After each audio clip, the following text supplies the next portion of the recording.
Olá pessoal, sejam bem-vindos para mais um bloco de resolução de questões no direito processual do trabalho. A gente está resolvendo algumas questões de recurso.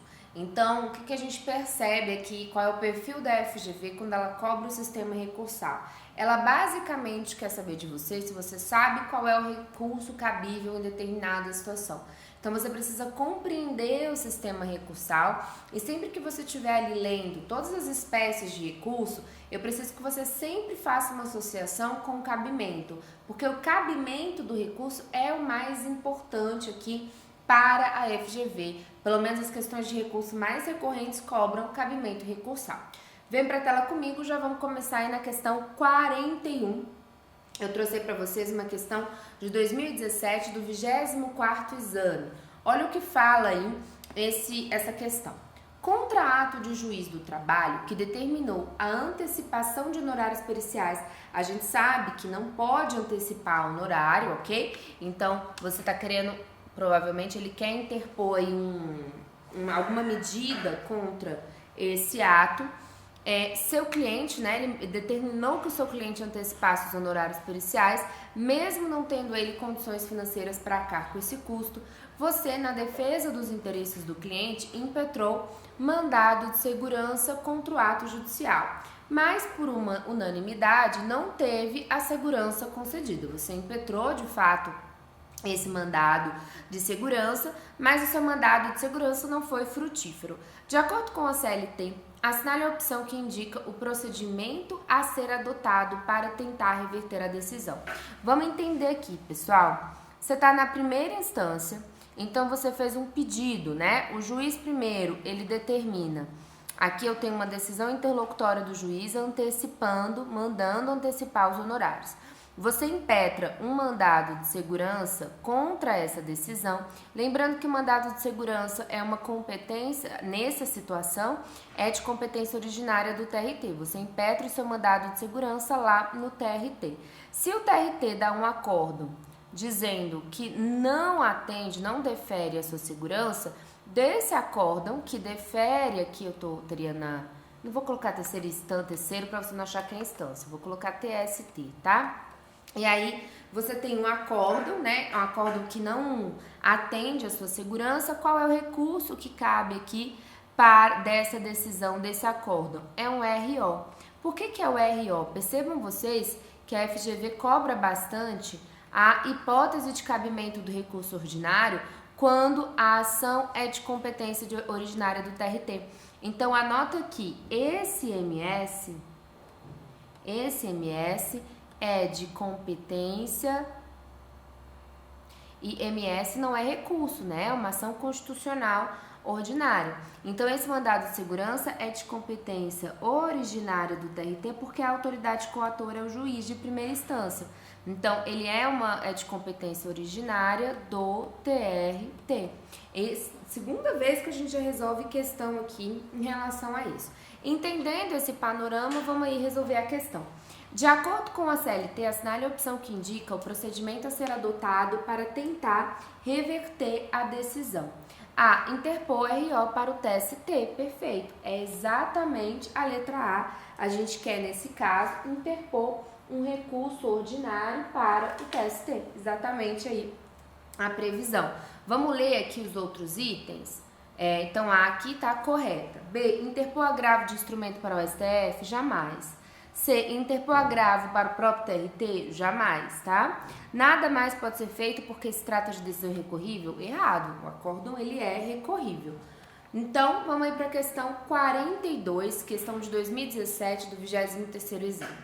Rita é engenheira e trabalhou na empresa Irmãos Construtores Limitadas por 3 anos.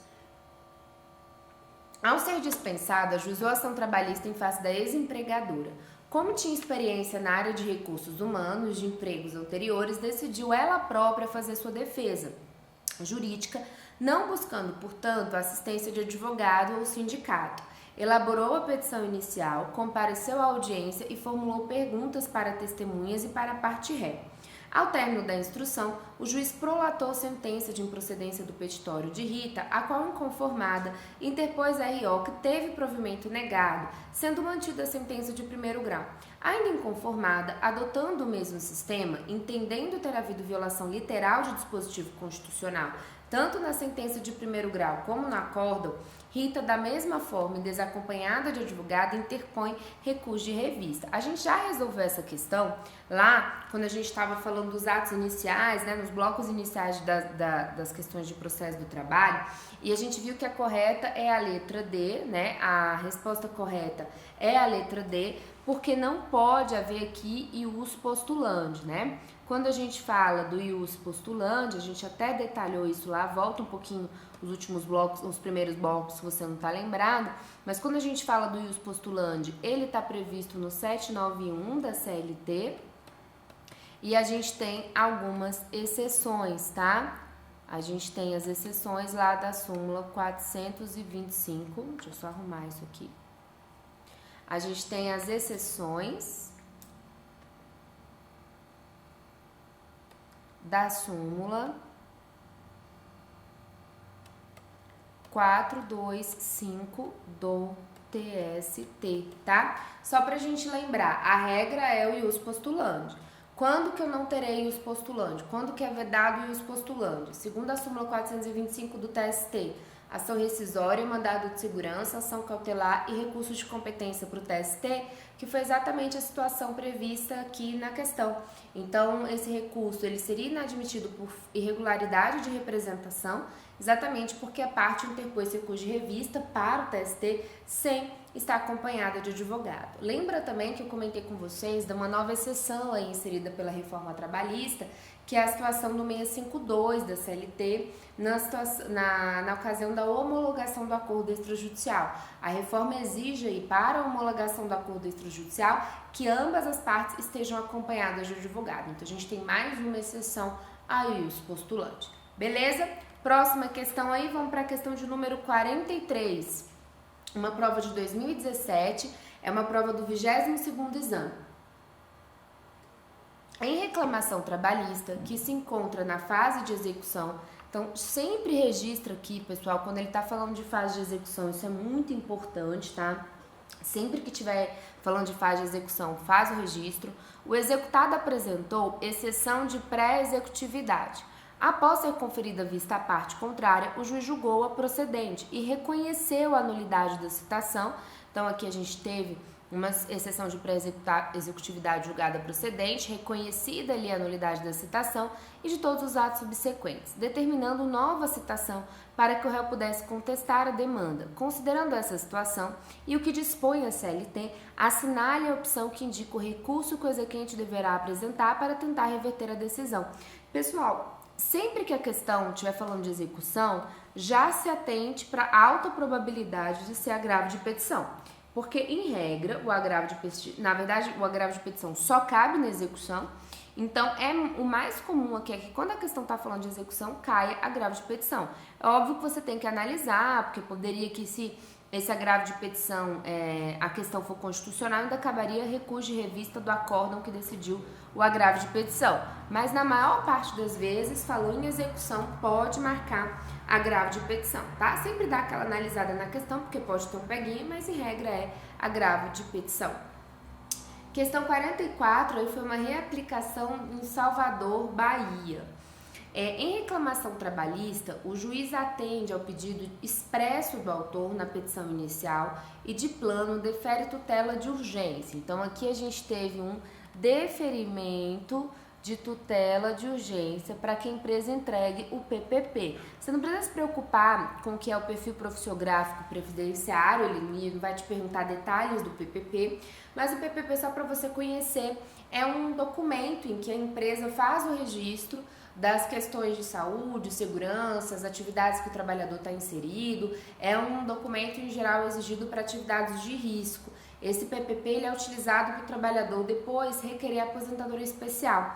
Então, é um documento muito importante para o trabalhador. E aí, o empregado, ele requereu na reclamação trabalhista e a Justiça do Trabalho, o juiz aí do trabalho, ele deferiu essa entrega do PPP, ok? continua aqui na tela comigo. Com isso, né, então ele pode requerer aposentadoria especial junto ao INSS, o juiz deferiu. Intimada da decisão, a empresa o contrata para tentar impedir o efeito da tutela deferida, pois teme que os empregados sigam o mesmo destino, especialmente porque ela não reconhece que haja condição desfavorável no ambiente de trabalho. Então, ela quer que você reverta essa decisão do juiz para não gerar aquele efeito cascata judicial que a gente tem no seu trabalho, o empregado ganha, todos começam a propoação. De acordo com o entendimento consolidado do TST, assinale a opção que apresenta a medida a ser adotada, mais uma vez caindo a súmula 414. Olha só, interpor agravo de instrumento? Jamais. Isso aqui seria lá no processo civil. Nosso agravo de instrumento só serve para destrancar recurso. Opor embargo de declaração? Também não. Impetrar mandado de segurança? Perfeito. É exatamente a previsão da súmula 414 do TST. A súmula 414 do TST traz exatamente essa previsão de que das decisões de tutela provisória de urgência antes da sentença, tá? Então, das decisões, eu vou anotar para você gravar isso, das decisões de tutela provisória de urgência antes da sentença,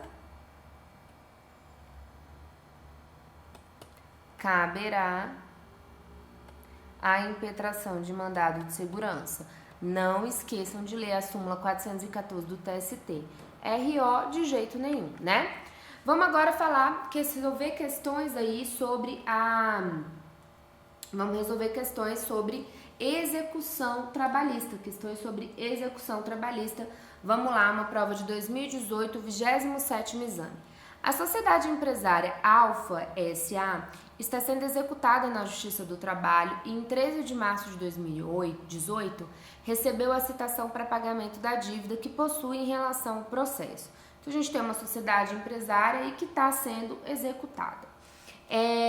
Mesmo citada, a sociedade empresária permaneceu inerte, pelo que no 10º dia contado da citação, o juiz iniciou a requerimento do exequente a tentativa de bloqueio no Bacenjude. Paralelamente, inscreveu o nome do executado no Banco Nacional de Devedores Trabalhista. Aqui ele dá pra gente alguns prazos interessantes. Vamos lembrar aqui. Eu tenho a citação aqui da execução, né? Quando eu tenho uma citação aí para pagar, essa citação ela é feita para que o pagamento aconteça em 48 horas. Então, nesse caso, você teve a citação da empresa para que ela pagasse, né? Em 48 horas, não pagou, ficou inerte, né? Mesmo depois de citada e da inércia, no 10º dia contado da citação, o juiz inicia aqui a execução. E, paralelamente, inscreve o nome dessa empresa no Banco Nacional de Devedores Trabalhistas. Poderia ter feito isso? Então, o que diz aqui? A gente tem um artigo na CLT, que é o 883A, que exige um prazo de 45 dias para essa inscrição. Então, você deveria esperar aí 45 dias e não os 10 dias, como ele está falando, beleza? Então, vamos ler aqui os itens para ver qual que estaria correto. A atitude do magistrado está correta? Não está correta. Eis que não houve pagamento voluntário da dívida no prazo legal, sendo a inserção imediata uma adequada medida coercitiva judicial. Essa inserção ela não pode ser imediata. B. A lei deixa ao arbítrio do juiz determinar a partir de quando o nome do devedor deve ser inserido em cadastro restritivo de crédito. Inclusive no BNDT, não, a lei não deixa a critério aqui ao arbítrio do juiz, não, tá? Letra C. A Justiça do Trabalho não atua mais com inserção e retirada do nome de devedores do BNDT, pelo que a atitude do magistrado é inócua e contrária às regras da CLT? Errada. A gente ainda tem, sim, essa previsão de forma bem tranquila.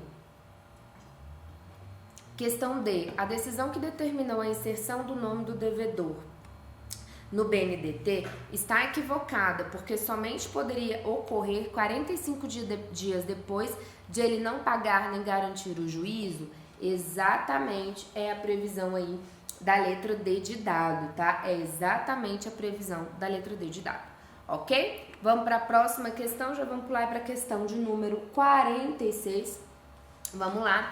Uma entidade filantrópica foi condenada em reclamação trabalhista movida por uma ex-empregada em fevereiro de 2018. Então, a gente tem uma entidade filantrópica.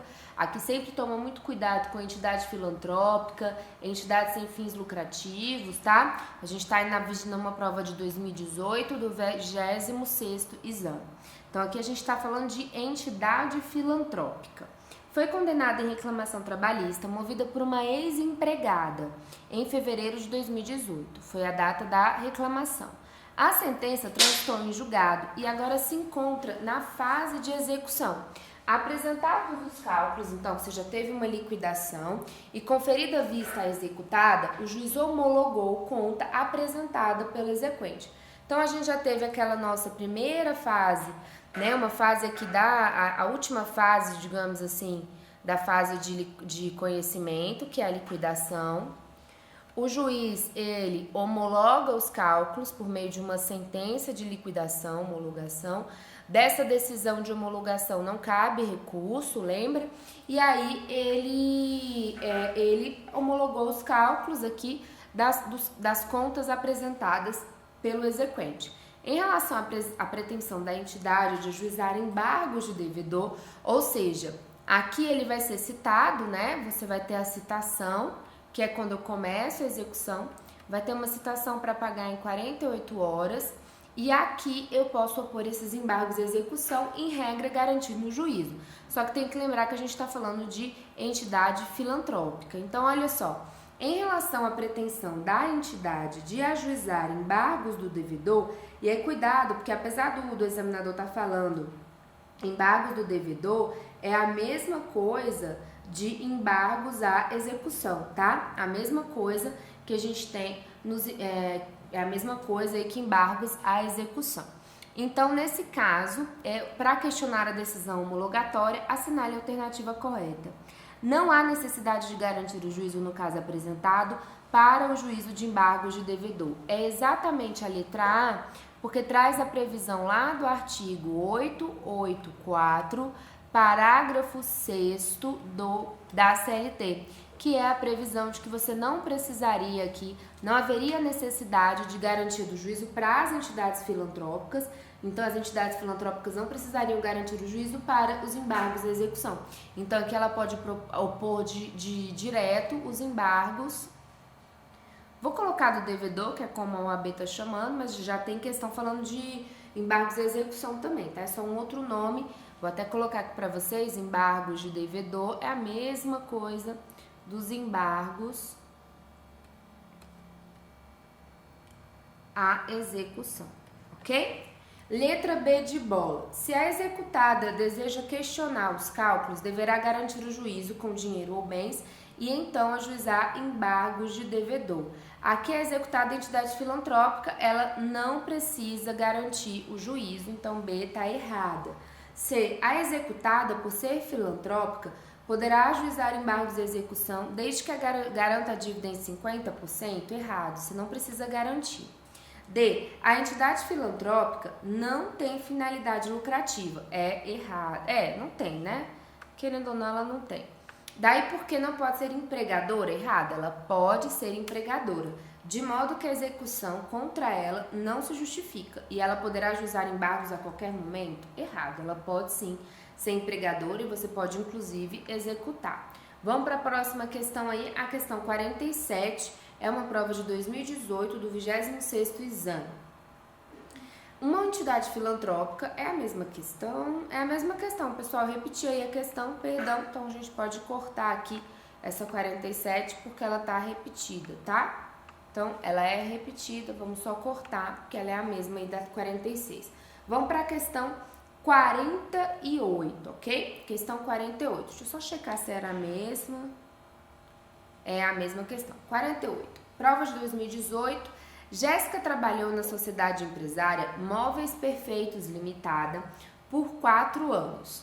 Quando foi dispensada, sem justa causa, sem receber as verbas resilitórias Em razão disso, ajuizou reclamação trabalhista pelo rito ordinário, postulando os direitos relativos à sua saída, além de horas extras. Então, ela queria que verbas rescistórias, horas extras, equiparação salarial, insalubridade, indenização por dano moral, porque foi privada da indenização que serviria para pagar as suas contas circulares. A audiência designada, após feito o pregão, a sociedade empresária informou e comprovou documentalmente que conseguira, no mês anterior, a sua recuperação judicial. Então, a gente tem aqui uma empresa, uma reclamada, que alega estar em recuperação judicial, motivo pelo qual requereu a suspensão da reclamação trabalhista por 180 dias, conforme a lei, conforme previsto em lei, sob pena de prosseguimento acarretar a nulidade do feito. Pessoal, o que acontece aqui? Quando eu tenho recuperação judicial de uma empresa, essa suspensão ela só acontece na execução. Por quê? Porque essa suspensão, a ação ela tramita na Justiça do Trabalho até que você determine o valor do crédito. Você precisa decidir qual é o crédito, você precisa liquidar, você precisa formar o crédito. Então não há que se falar em suspensão ainda na fase de conhecimento. Essa suspensão ela seria ali depois do crédito constituído, beleza? Vem aqui para a tela comigo, vamos ler as questões. Letra, diante da situação concreta, né, e do texto e dos termos da legislação em vigor, assinale a alternativa correta, que é a letra A, tá? Esqueci de dar um enter aí, desculpa. Vamos lá. Letra A. A sociedade empresária está correta, porque em havendo concessão de recuperação judicial, a lei determina a suspensão para todas as ações. Errado, porque eu não vou suspender, porque eu ainda não tenho título formado. Então, aqui não vai ter suspensão. B. A lei não traz nenhuma previsão a respeito. Errado, a lei traz. Daí porque ficará a critério do prudente arbítrio do juiz deferir a suspensão processual requerida. Errado, a lei de falência e de recuperação judicial traz essa previsão. C. A sociedade empresária está equivocada, pois a suspensão da reclamação trabalhista somente ocorreria na fase executória, o que não é o caso. Letra C. Corretíssima, é exatamente a previsão legal. D. O juiz do trabalho, tendo sido deferida a recuperação judicial, deve suspender o processo, não deve, declarar sua incompetência e enviar os autos à Justiça Estadual. Pessoal, como a Justiça do Trabalho ela é uma justiça especializada, eu não faço essa remissão imediata para o juiz da falência.